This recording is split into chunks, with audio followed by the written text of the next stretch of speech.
स्वतंत्र भारताच्या इतिहासातील ही सर्वात असमान निवडणूक होती। विरोधी पक्षाला पूर्णपणे कमजोर करून ठेवलं होतं आणि सत्ताधारी पक्ष भरपूर माजलेला होता। सत्ताधारी पक्षाकडे प्रचंड मोठा पैसा होता, प्रचंड घोटाळे करून जमवलेला। प्रसार माध्यम हाताशी होती, निवडणूक यंत्रणा होती, प्रशासकीय यंत्रणा होती। निवडणूक आयोग पूर्णपणे नरेंद्र मोदींचा काही हात होता आणि त्याच्या विरुद्ध काय होतं, विरोधी पक्षाला पूर्णपणे कमजोर केलं होतं। विरोधी पक्षाचे हातपाय तोडून टाकले होते, विरोधी पक्षाचं रक्त शोषून घेतलं होतं।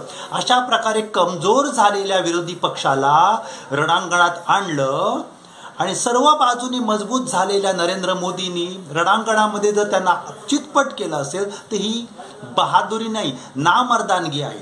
लढत असली पाहिजे तर तुल्यबळ असली पाहिजे। विरोधी पक्ष आणि सत्ताधारी पक्ष हे जर दोन्ही पक्ष समसमान असते आणि अशा वेळेला जर नरेंद्र मोदींचा विजय झाला असता तर तो कौतुकास्पद होता। परंतु विरोधी पक्षाला पूर्णपणे चारी बाजूनी घेरल्यावर त्याच्याशी विश्वासघात करून, निवडणूक यंत्रणेचा चुकीचा वापर करून, मतांची संख्या टक्केवारी बेकायदेशीररित्या वाढवून जर तुम्ही जिंकत असाल तर ती ही बायलेगिरीची निवडणूक आहे। पण मला वाईट एवढं वाटतं, सगळं कळत होतं की प्रचंड पैसा मोदींच्या सोबत आहे, घोटाळे भरपूर झालेले आहेत, त्यांच्याबरोबर गुन्हेगार मंडळी आहेत, बलात्कारी मंडळी आहेत। अशा वेळेला जनतेचं काम होतं आपण कमजोरांच्या बरोबर उभं राहायचं, आपण जुलूम करणाऱ्यांच्या विरोधात उभं राहायचं। जनता उभी राहिली, मला मान्य आहे, पण जर संपूर्ण भारतातील जनता उभी राहिली असती तर एक धडा मिळाला असता सत्ताधारी पक्षाला किंवा कोणत्याही पक्षाला की भारतातील जनता भ्रष्टाचार सहन करत नाही। बलात्कारी एवढी मंडळी या भारतीय जनता पक्षाच्या तिकिटावर लढत होती आणि मोदी त्यांच्यासाठी मतं मागत होती। जर माझ्या भारतातील सर्व मतदार भगिनींनी मोदींच्या विरोधात मतदान केलं असतं तर धडा मिळाला असता की बलात्काऱ्यांना कोणीही पाठीशी घालू शकणार नाही। गुजरातमध्ये बलात्काऱ्यांना पाठीशी घातलं, कर्नाटकमध्ये घातलं, उत्तर प्रदेशामध्ये घातलं, ठिकठिकाणी।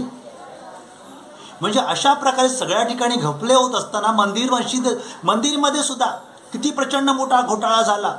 मग भाविकांनी सुद्धा या घोटाळ्याबाजांना धडा शिकवला असता तर नरेंद्र मोदी आज सत्तेमध्ये बसले नसते। प्रसार माध्यमाचं काम संपूर्णपणे चुकीचंच राहिलेलं आहे। या प्रसार माध्यमांना धडा शिकवला पाहिजे होता। आम्हाला कल्पना आहे प्रसार माध्यमांनी सर्वसामान्य माणसाचं लक्ष आपल्या वेदनेकडनं दूर केलं, त्यांच्या तकलीफ, त्याच्या समस्या, या समस्यापासून लोकांचं लक्ष दुसरीकडे वेधण्याचं काम प्रसार माध्यमांनी केलं। प्रसार माध्यमांची चुकी आहे, पण प्रसार माध्यमं ही पेड आहे, विकलेली आहेत, त्यांच्यावर भरोसा आपण ठेवायचा नसतो। या प्रसार माध्यमांनी गेल्या 10 वर्षामध्ये कधी तुमच्या समस्या मांडल्या का नाही ना?